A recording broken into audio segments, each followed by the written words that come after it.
नमस्कार मंडळी, कसे आहात? मजेत ना? मजेतच राहा. आणि इथं बघा आमचं पण मजेतच वातावरण ठेवलं आहे. कारण संध्याकाळचं मस्त असं वातावरण झालं होतं. मी पण बाजारात जाऊन आली होती, कारण आमच्या इथं बाजार असतो शनिवारचा. भाजीपाला घेऊन आली होती, मग मी तिथं बाहेर थांबली होती. तर ह्या दोघांचं चालू होतं बॅट बॉल खेळायचं. कारण आरव इतका चिडतो ना, काही सांगूच नका. त्याच्या रना काढायचे सुरू होते. आहो तर सारखे खेळतात बघा. मुलांसोबत खेळलं पाहिजे, त्यांच्यासोबत टाईम स्पेंड केला पाहिजे आपण. कारण कधी शिक्षक, कधी मित्र, कधी पालक सगळं बनता आलं पाहिजे. तसे माझे मिस्टर आहेत बघा. सगळं म्हणजे मुलांना कधी रडला तरी त्याला कसं खुश करायचं हे टेक्निक आहे त्यांच्याकडे. खरंच खूप भारी वाटते. आणि आम्ही सगळे मिळून खेळतो बरं का. मी सुद्धा खेळते, कारण मुलांसोबत एन्जॉय केला पाहिजे. आपण पण हॅप्पी होतो आहे, मुलांना पण खूप भारी वाटतं. आणि त्याला अभ्यास थोडा होता, त्यामुळे तो कंप्लीट करून त्याचं सुरू होतं. आणि माझ्या अनुचं चालू होतं, तिचा अभ्यास खूप होता. कारण 6वीला असल्यामुळं सायन्सचं ती करत बसली होती. कंप्लीट तर झालाच पाहिजे होता. आणि कुठंतरी आपण दुसऱ्या दिवशी जाणार आहे, प्लॅनिंग आहे. तर तिचं सुरू होतं की आपण सगळं होमवर्क आज कंप्लीट करून घेऊया. कारण आपण एकदा बाहेर गेलो का कधी येईल सांगता येत नाही. मग बाजारातून आली होती, म्हटलं चला अगोदर दिवाबत्ती वगैरे करून घेऊया, मग नंतरच आपण भाजीपाला निवडायचा. मग एकदा स्वयंपाक करायला लागलं का माझं विसरून जाते दिवाबत्ती करायचं. मग मुलांना सांगते, पण आता मुलं पण कशी, एक जण अभ्यास करते, एक जण खेळते. मग ते आपल्या हाताला लागत नाहीत. पण माझे बाळं करतात, दिवाबत्ती वगैरे सगळं करतात बरं का. आणि मला भाजीपाला पण निवडायला येतो माझं बारकं बाळ. मोठी पण करते, पण आता खेळण्यात असल्यामुळं मग आज मी एकटीच निवडत बसली होती. आणि पप्पांची वाट बघत बसतो की तो कधी येणार, मग माझ्यासोबत खेळणार. मित्रांच्यासोबत पण खेळतो, पण जेवढा पप्पासोबत त्याला आनंद भेटतो तितका मित्रांच्यासोबत भेटत नाही.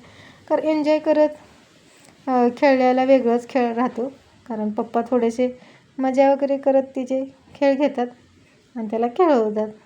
त्याचीच त्याला खूप भारी वाटते. मग इथे सगळं आम्ही भाजीपाला निवडून घेतलं. बापरे, कोथिंबीर तर इतकी महाग झाली होती ना, मी कोथिंबीर आणलीच नाही. म्हटलं घरी होती. मुलं तर घरी असले ना इतके पसारा करून ठेवतात ना, काही सांगूच नका. मग म्हटलं खुर्चीवरती आणून ठेवण्यापेक्षा कपडे लगेच पटकन घड्या मारून घेऊया.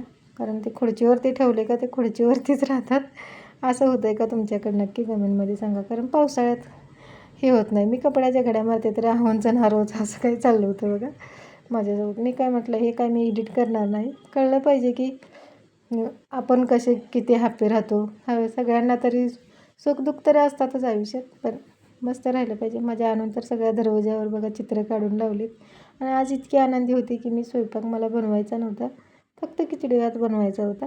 त्यामुळे आणि फक्त खिचडी भात खात नाहीत, पण सकाळची भाजी चपाती होती, त्यामुळे मग आज खिचडी भातच करायचा प्लॅन होता. मस्त बनवली होती मी.